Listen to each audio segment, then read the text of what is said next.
thought I'd bring Warnie on.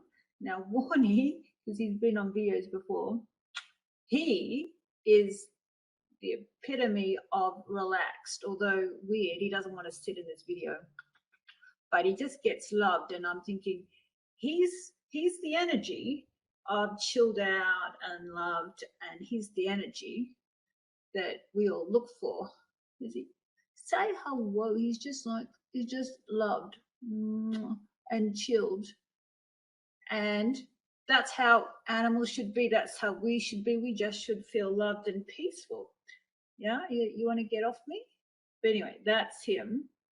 And he's actually quite a timid cat, believe it or not, but he just mooches around. So just say hello to my, there he is. All right, so I'll let you go. There he goes. Okay, because we're talking about panic attacks, hey? And stress and day-to-day life of living their anxiety. So all you need to do is do it. Oh, that's Charlie. Right. Okay, Charlie. All right. So tell me about your anxiety. Okay, I'm a farmer. I started getting panic attacks about 10 years ago in the middle of the millennium drought. Right. And then I've done a lot of work, psychological, physical, and a little bit of chemical, but no, I got sick of pharmaceuticals pretty quickly. So I'm now doing a lot of yoga, meditation type. Okay. So what's your anxiety on? Okay. So what level of anxiety do you have averaging every day? 10 is a lot. You mean 0 the number? is none. Yeah, 10 is a lot. 0 is none. It varies, but somewhere between 5 and 10 normal. Okay. All right. And this is since the drought. Did you have this before? No. No. It's about 10 years ago. Yeah. I had a unfortunate event with my post-traumatic stress from my mother suffered a heart attack in front of me. Right. So right. A fatal heart attack. So is that 10 years? Was that same time? Okay. Well. About 8 years ago. Okay. All right. So it looks like you still have high stress, even though you've done some work. It's still, so you're saying it averages between 5 and 10. Yeah. Yes. Okay. All right. Yeah. I'd like to think it was less than that. I need the facts. I need the facts. There's a bit of a delay.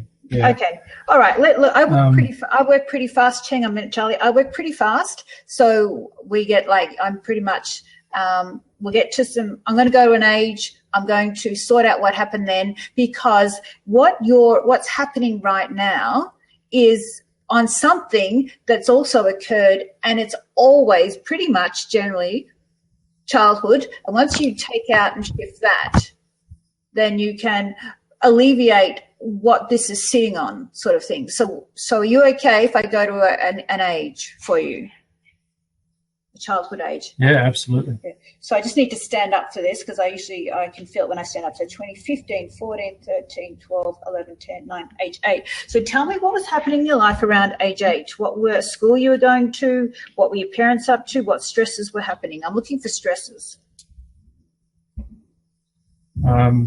I used to wet the bed. So Okay. That was a stress, and I was sent to a private school, a boarding school, so that was obviously a huge issue. Yeah. All right. So that is huge. I mean, if you're wetting the bed, you're in high stress. You're in stress. You're at a boarding school, and that at an 8-year-old child, although that sort of seems normal back then, that child isn't feeling safe and protected, and there's a loss. So that is what this current stress is sitting on, and that is still not healed and still stored in your body. When you start healing that, and if you like, it's almost like you've lost fragments of yourself, And so you're not whole. It's like we get to a tipping point where you go, I just can't take another bad event. I just can't take any more stress. Does that make sense? Now, Absolutely. yeah, I'm talking about where you're at now, because this is, and I talk about a foundation, I talk about a house. You're sitting on, this is underneath your, the farm, and I can imagine that is high stress and shocking stress, and then the loss of someone that you love so much, and you lost your mother. Oh, okay, so we've lost him there. So I'll just continue because the internet's probably dropped out. He's coming back on now. But you lost your mother 8 years ago, but you also lost her when you went to boarding school. Yeah, she lost me as well. Yes. So let's just go for a number right now, because if you would like, I'll do a healing on this, and then we'll go into levels of anxiety. So is it when you think about something that it makes you feel more stressed, or is it just sitting there? What number are you at right now? Right now, I'm at about a number 2, as in I'm pretty relaxed. Okay. And what about if you start thinking about the farm, or you start thinking about the loss of your mother? Does that make that go up? Yeah, not the farm. The loss of my mother does. Okay, so think about 4 or 5. Okay, probably. so think about that moment that you lost her, and just tell me what that feels like as in stress level.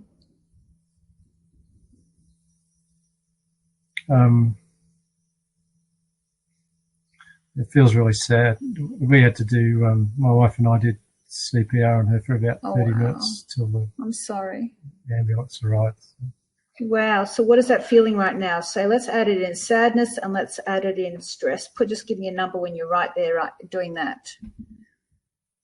When I'm doing that, it's 8. Okay. All right. So now let's come out of that. Let me, if it's okay, go back and do a healing for that 8-year-old. Would that be okay? Absolutely, yeah. All right. I'm going to bring back soul fragments, and then also going to add in a soul fragment that you lost, because you're shattered. Do you know what I mean? Your energy's shattered. So I shall stand. Well, I will stand for this one. All right. Yeah. So I, Marisa, call upon the shamanic healers and the ancestors to return the missing soul fragments to Charlie that occurred in childhood when he went to boarding school and he lost his parents, he lost his home, he lost that safety net of being amongst family. Imagine seeing and feeling your soul fragments return to you in white healing light, purify and wash over your entire being. Imagine the feeling of peace and love come over yourself. I'm also going to return that soul fragment that occurred when you had to revive your mother. Imagine that fragment returning back to you, and imagine the feeling of being whole.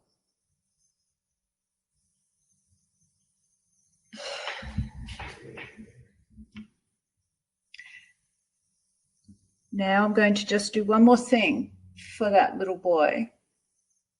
I'm going to look at that precious little 8-year-old that's vulnerable, that's sensitive, that's in fear and stress of being shipped off to boarding school, and say, I'm sorry, Charlie.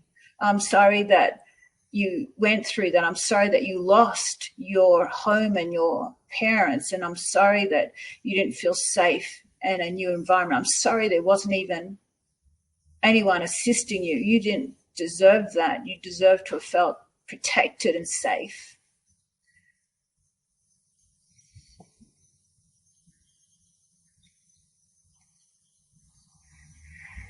And the thing is, there's that saying, don't cry. Men particularly have been conditioned to not go and feel emotions, so they get stuck and suppressed in your body. Yeah, especially at boarding schools. Exactly, and that is where this stress is stored. And I've just started a process of going to a place for you now to I've opened up something here.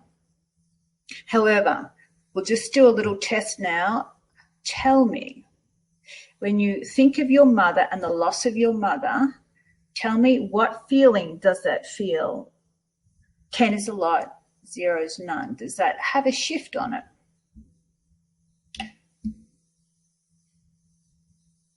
Yeah, I feel a lot more comfortable now than I did 5 minutes ago, but I've done a lot of work with all sorts of psychologists, somatic psychotherapists, past healers, Sure. past life healers.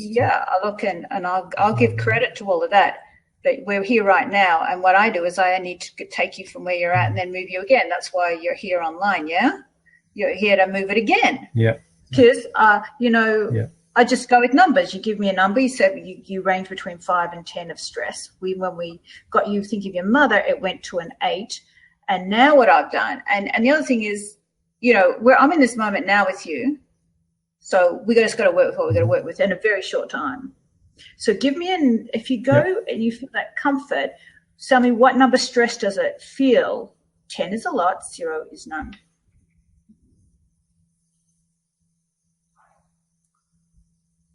About 3 or 4. Yeah. Wow. That's awesome.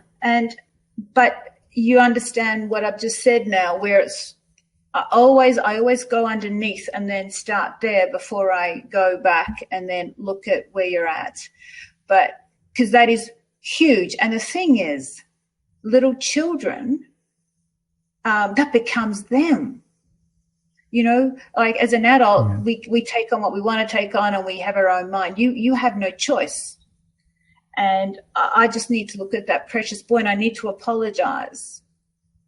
And then I would imagine putting my arms around him and imagine holding him. And I'm saying, I'm sorry you've lost your mum and your dad. I'm sorry you're at this boarding school. I'm sorry it's like you just dumped in this whole new environment. And that's traumatizing. You don't know how many times I've healed or assisted adults, and I go back to a time they left the country, lost their parents, went to a new school, the most traumatic. So an 8-year-old, that's really difficult. And that was the era when they don't even acknowledge you've even got feelings as children. Now we will do that. We'll say children do have feelings. Yeah. Needless to say, I didn't send my children to a boarding school. I bet. And you see that often happens that parents go the other way and they go, I'm going to make sure I never let my kids feel like they can never be at, you go the opposite end and you go out of your way sometimes, which is really nice because often people repeat their childhood. So I think that's awesome. All right. Well, that's great. Well, that's something, just to keep on working on. And I would probably, which I suggest to most people, is create a vision board of that little boy and tell him all those things and all those feelings he needed to know. Tell him you're safe, Charlie, and put a little picture of Charlie in the middle and pull these things. You're safe. We're here for you.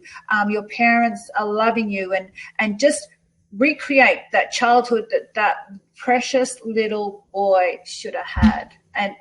And that's why I will always apologize. And I always fight for those little kids because nobody fights for them. And then your foundation starts to shift energetically, emotionally.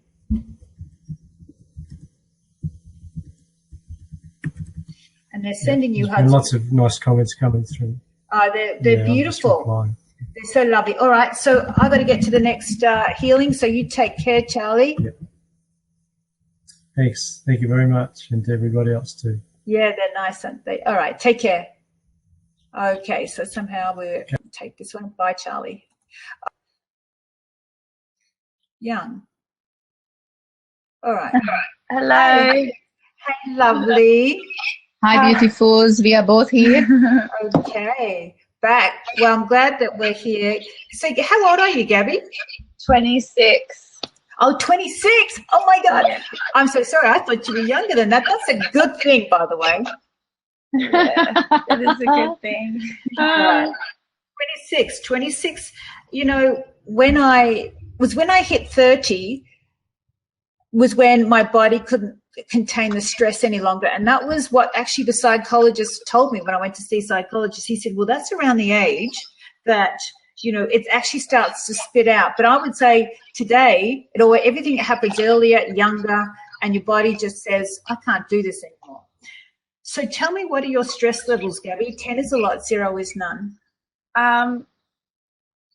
It's hard to say because I'm still kind of doped out on drugs, but Usually. Normally. Okay, I need it. Yeah, I need it now though, because that's what we're going to do. We're going to heal you right now. Okay. Let's go 7. Yeah. Okay, so tell me what stresses you, Gabby. Actually, I don't know. I wake up with anxiety and fear in the pit of my stomach almost every morning. Yeah. And, just being around other people. Okay. Stresses me out. Yeah. That and what you have isn't uncommon. So I'm going to go back to your childhood. Is that okay? Yeah, no, that's cool. All right. So I'll go, I started 20, 15, 14, 13, age 12. So tell me, that's around about grade 6-ish, year 7. What was happening in your life around then? Well, it was a really abusive time. Like I was going through like a lot of childhood abuse and physical abuse and emotional abuse. So pretty much that, yeah. Okay. All right. I mean, this isn't rocket science, lovely. This isn't rocket science. This is why you have anxiety. And I'm going to do it healing right now. I'm going to do those 2 aspects, I think, that I did with the previous, with Charlie, I'm going to do for you.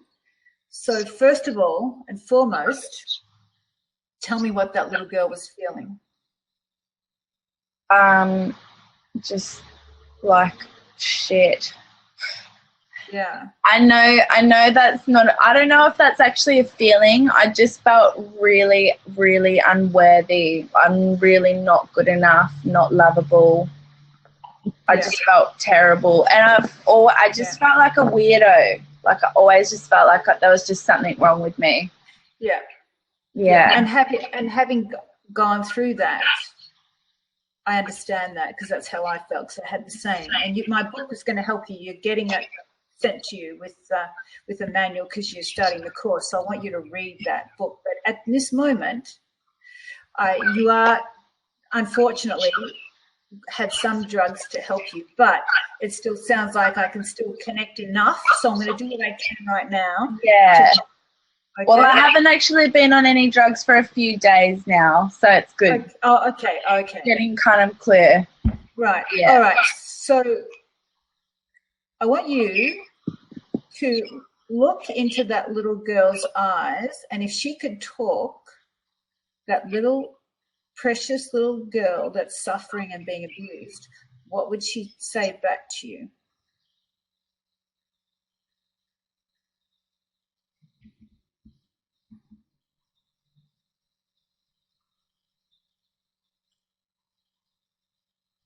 I don't think she would even know what to say. What about help me? What about help me? Well, yeah, definitely. Her eyes would just be looking up and saying, I see her looking up and going, somebody, get me out of this. Well, yeah. Actually, no, it's really weird that you say that because that's been my mentality for a really long time now. I'm just like, someone help me. But now I'm 26, so now I have to help myself. So ironic. Okay. So, yeah, that's a good one. That's probably what I would say. All right, Gabby, look at me and tell me exactly, go back to that little girl, and I want you to put in words now that you know she's saying, get me out of that hell. Tell me what that hell is. Look at me and say, get me out of this hell of. Tell me. Get me out of the hell of being judged, of being rejected, of being abandoned, of being abused, of being like mentally and emotionally abused, of being lied to, of being not nurtured, of being just looked at like a piece of shit. Okay. All right. Okay. And you looked down at a precious little girl that was going through that, what would you say if you could stand in and stop that abuse, and you were to look at a precious little girl that's being abused in every way? What would be the words you would tell her to help her?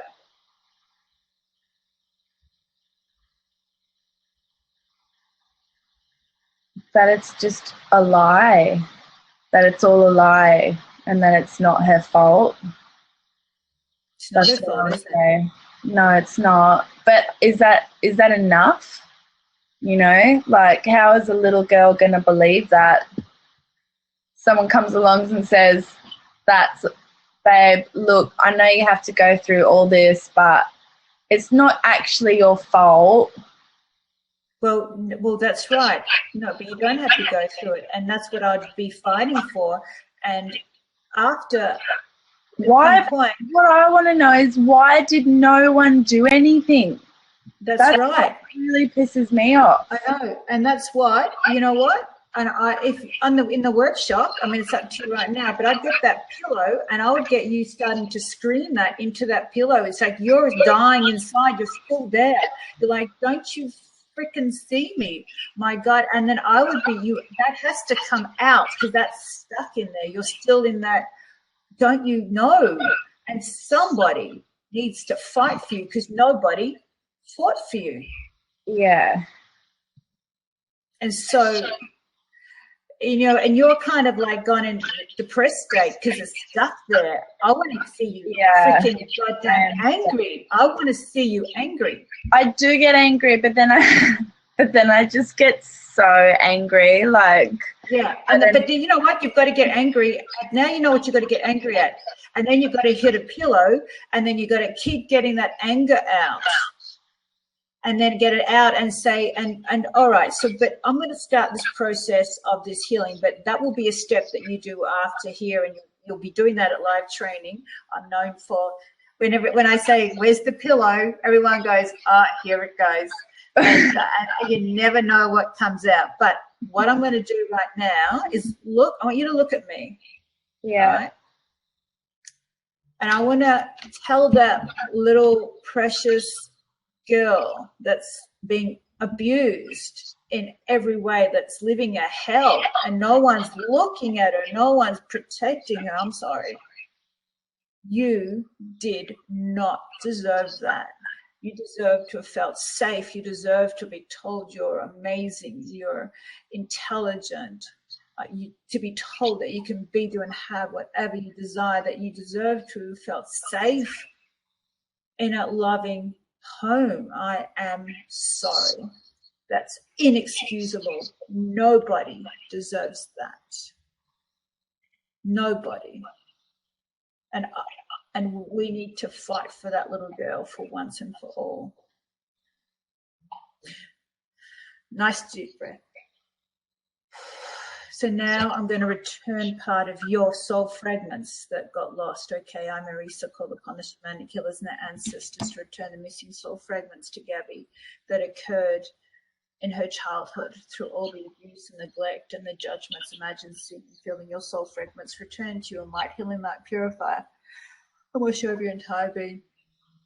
Imagine the feeling of peace and love come over you. Imagine feeling worthy. Imagine now feeling connected.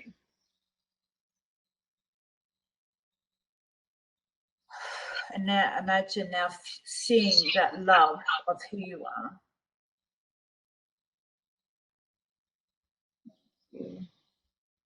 How does that feel? It feels really peaceful. Yeah.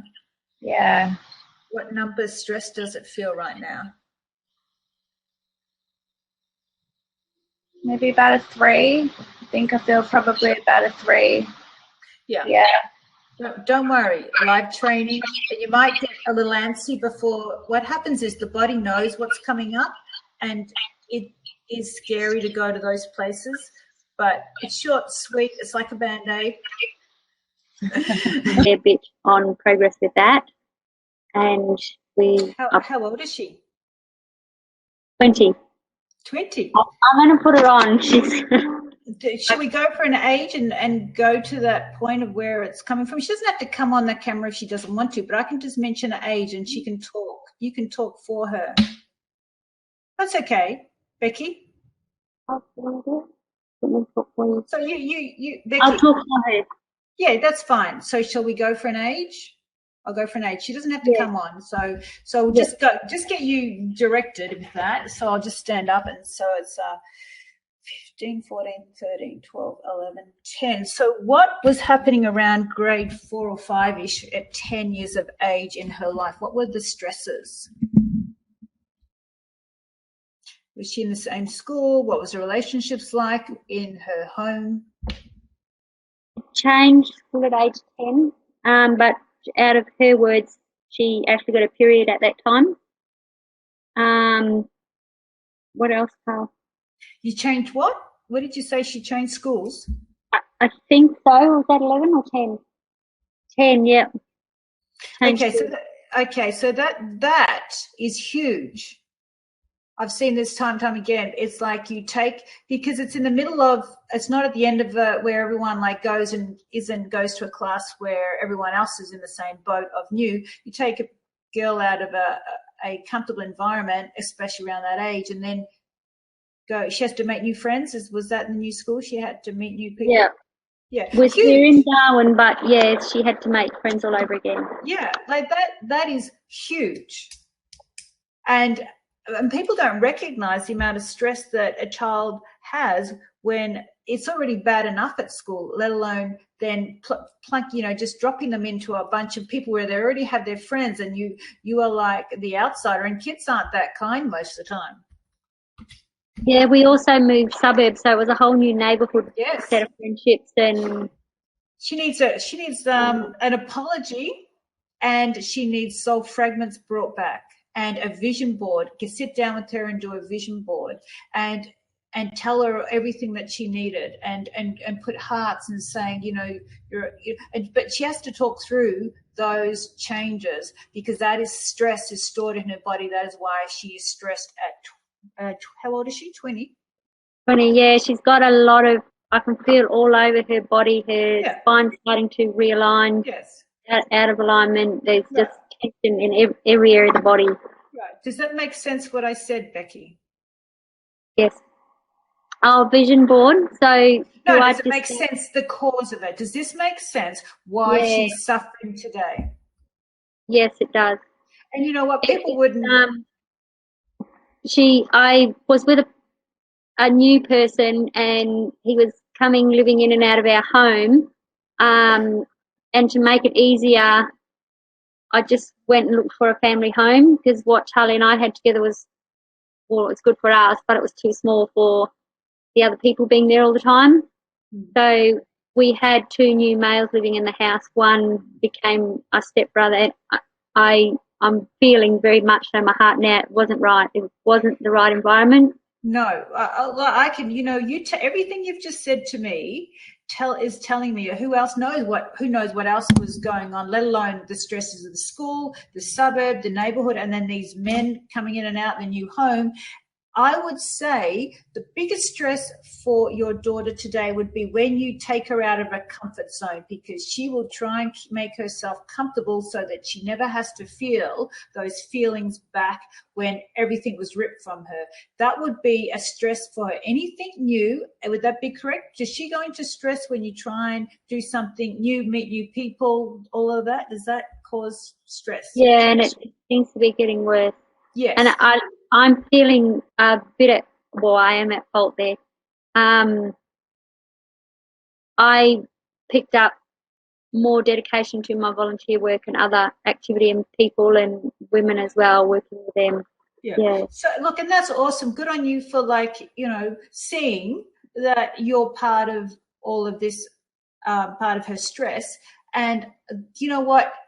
Fantastic, because then you can sit down, do a vision board, but also tell her how sorry you are. And nothing heals a person faster than someone saying, I've now seen the pain I've caused you, and I've seen what it's done to you, and I'm really, really sorry. Nothing heals faster, but but she has to be connected because she's in stress at the moment.